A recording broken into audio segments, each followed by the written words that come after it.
সকাল হয়েছে, জঙ্গলে যাওয়ার সময়। কাঠ কেটে বাড়ি ফিরবো।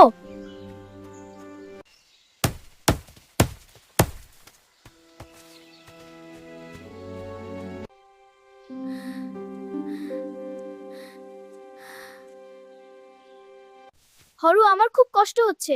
কি হয়েছে পাখি? আমাকে বলো। আমার পুরনো বাসাটা ভেঙে গেছে। চিন্তা করিস না, আমি নতুন বানাচ্ছি।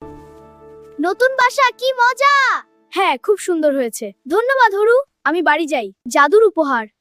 পরদিন সকালে হরু দেখে তার উঠোনে একটি সোনার পালক পড়ে আছে। সূর্যের আলোয় পালক ঝলমল করছে। এই নাও আজকের রোজগার থেকে কেনা খাবার। ধন্যবাদ হরু, তুমি খুব ভালো কাজ করেছো। আর এই কিছু টাকা গরিব মানুষদের জন্য।